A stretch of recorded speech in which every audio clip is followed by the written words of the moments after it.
Hello everyone, it's Andrew from GemTCG here, and in today's video I'll be talking about why resellers pay like 70 to 80% on collections and why it's actually justified rather than people saying it's lowballing or scalping or scamming, all the phrases that they use to describe it.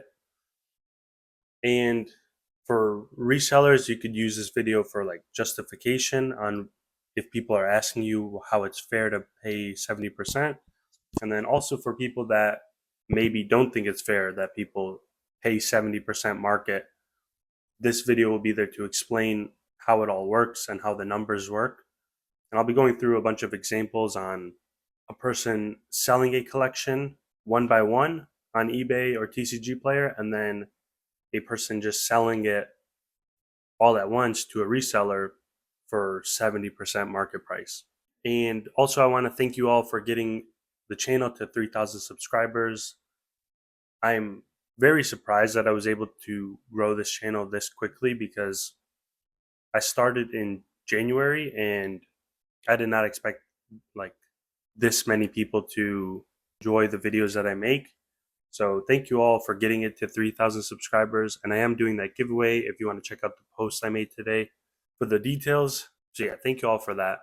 And so yeah, the concept of paying 70% market price for a collection is based on multiple things. One, resellers win by getting a collection with a margin for profit, and collectors, aka the sellers in this instance, win by getting able to sell all their cards at once to one person that is most likely trusted in the community. It's not going to be a scammer or someone requesting to like return all the cards if there's an issue.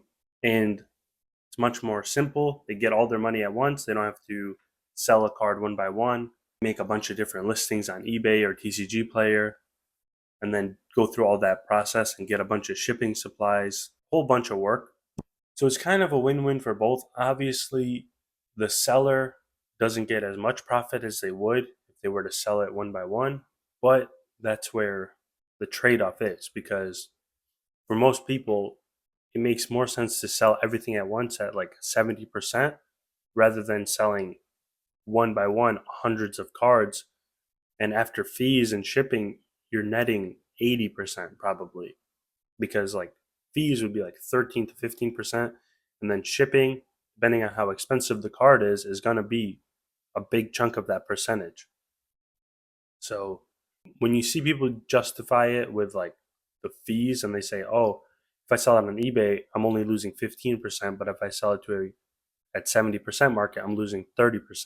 It's not exactly the case because the thing. And also, fees apply to taxes too. So it's like 15%. And then let's say you live in a state where the taxes are 6%. It's also including that 6% on the fees. So it's technically larger than 15%. And then you got to incorporate promotions if you want to do that, discounts, offers, all those things. At the end of the day, you're not netting a much bigger amount for the amount of work that you'll be going in as a collector seller. So that's why I think it makes a lot of sense for people to sell at 70%. Now, if you're someone that buys collections or buys packs pretty often and you're looking to do this to like sell cards that you don't want to make more money to then buy more packs or something, then it makes more sense to get a store going or get a seller account going so that you can do it consistently and grow from that. But if you're someone that just has a collection and you're maybe getting out of the hobby, or you don't plan on buying more packs to open, then it definitely makes sense to just sell it all at once and get your 70 to 80% market. And let me run through the numbers now. I'll be using a spreadsheet to like do the calculations and show you guys how it works. Okay, so starting off here, it might be a little bit hard to see, but I tried to squeeze in as much information as I could. And we'll be using an example of 50 card collection that's worth $1,000 just for easy numbers, because most collections that I buy usually are below $1,000, usually 50 to 100 cards, depending on the price, of course. Sometimes it's lower, sometimes it's more, but usually it's around that range. So I did like a random number generator to just get some range prices here, and it ranges. The highest card I put was $75. Lowest card was $2 because that's typical for when you buy collections. They're usually in that range. Sometimes you'll see like a $200+ card, but usually people want to sell those at like 80 to 90%, or they'll just sell it locally to not have the fees because 10% on a $200 card is $20. So it makes sense to sell those locally because it's a lot of money, but that's a rare scenario. So pick prices that are usually what I see when I buy collections. And so this is the math that gets involved with this. So the first thing is taxes. When you sell a card online on eBay, there is taxes that the person pays. So like for me, it's 6%. And when the price goes up by 6%, the fees incorporates that taxes, which people it's pretty controversial. People say it shouldn't be included. I'm not really sure. There's nothing we could do about it, to be honest. So just gotta, I don't know. That's just how it is, I guess. So this column with the price plus taxes is that number. And then the fees, I estimated it at 13%, just to give the benefit of the doubt. It's obvious, I think it's higher. I'm pretty sure it's like 15%, but I just wanted to do 13 because that's a number that I've heard, and it might be accurate. I'm not sure. I tried to look it up, but I couldn't find an exact number. And then it's shipping. So anything above $20, I put at $4.50 for shipping because usually that's the price that I pay when I'm shipping stuff with Ground Advantage. Anything below 3 ounces is usually that price. It ranges from like $4 if it's very nearby to $5 if it's all the way across the country. So I did 4.5 just to do an average. And then everything $20 and below for shipping, I did 69 cents because that's what the eBay standard envelope shipping cost is. That's how it is for all these cards. Now, what we're assuming here is that you're selling each card individually, and there's no combined shipping orders where people buy more than one card at once and you get to save on shipping. And we're also assuming that you're not doing any offers, like when people are interested and they have your item in the cart and eBay tells you to send an offer for like 5%. We're assuming you're not getting any sales with that.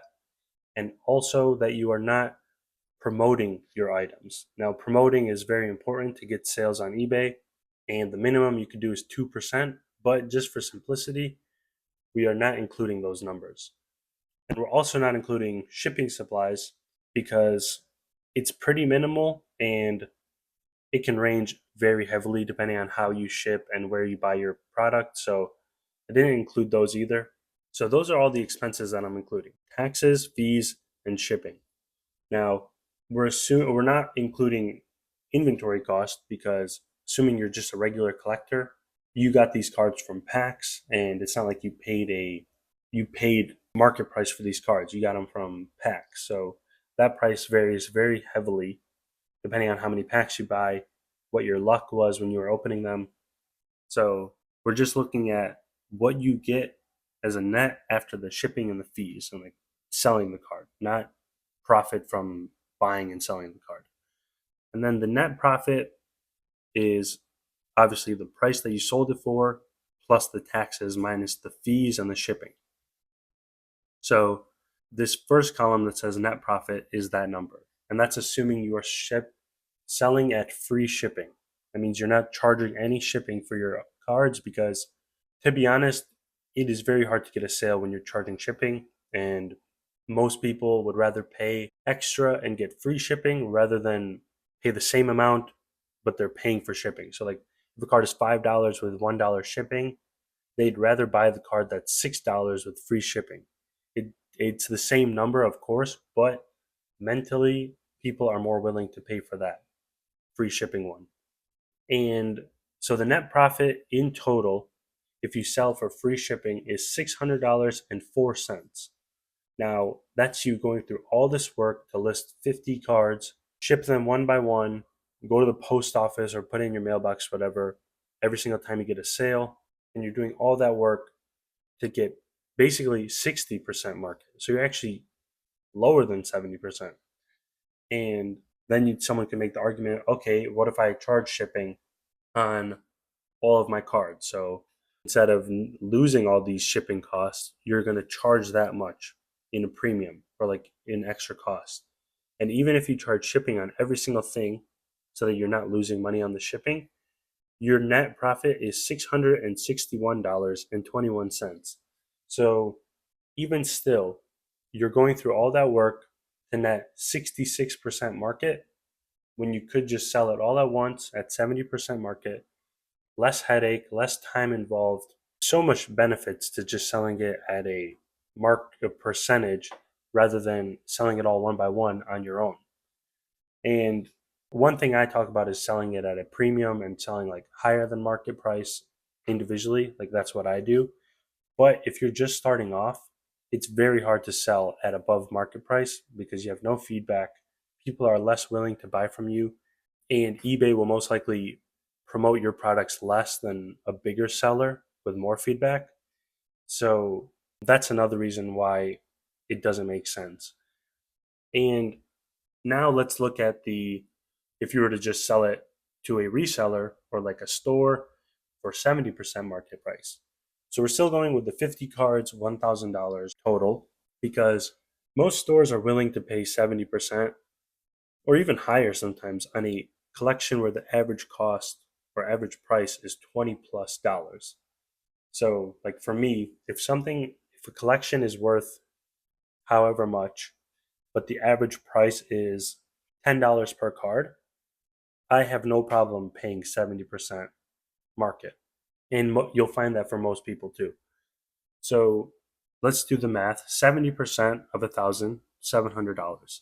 PayPal fees, assuming the person is buying from you with PayPal goods and service, is 3%.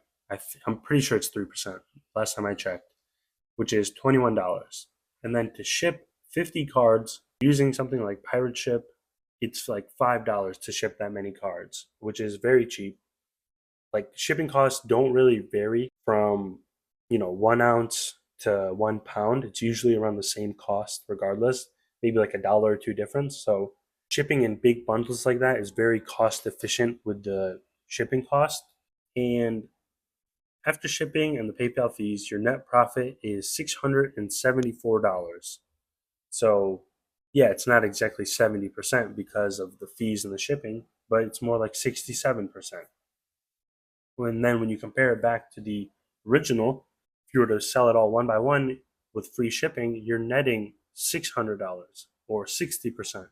So next time you are like questioning whether or not it's worth it to sell to resellers at a 60% market price or 70 or 80%, think of these numbers and actually do the math and consider how much time is involved with this, because a lot of people see that 70%, then they get like very emotional, very angry for no reason because they're not even doing the math and actually running the numbers. I just realized after filming the video, the numbers I was using was wrong, but the actual profit and the total cost of what I was using was $717. I don't know why the math was wrong, but the numbers end up being 84% profit with free shipping and 92% profit if you are charging shipping. So that's a lot higher of a number than what I was talking about earlier. Now, still, it leaves it up for discussion on whether you think it's worth the time and effort to go into that. And spreading that out across multiple months if you're selling without, you know, promoting or sending offers and having low feedback. So, in short, it's definitely valid to want to sell your cards one by one. It takes a lot more time, and you're netting around like 17% more profit if you do that, assuming all goes well, nobody returns anything, no one says the card got lost in the mail, or like anything like that, we're assuming. So definitely keep this in mind and feel free to share it with people if they ask why you're offering 70% and they don't know, like don't have a, and you don't feel like explaining it to them because it is a pretty complicated and long-winded explanation. that most people are just not willing to listen to. And yeah, sorry for the mistake on that video. The explanations still match, but just the numbers don't. So I'm gonna put like the real numbers over the picture that I show in the video. So if you're confused by that, that's what that was. But yeah, thank you all for the support and for the 3,000 subscribers again. I hope you all have a great day, and I will see you all tomorrow in the next video.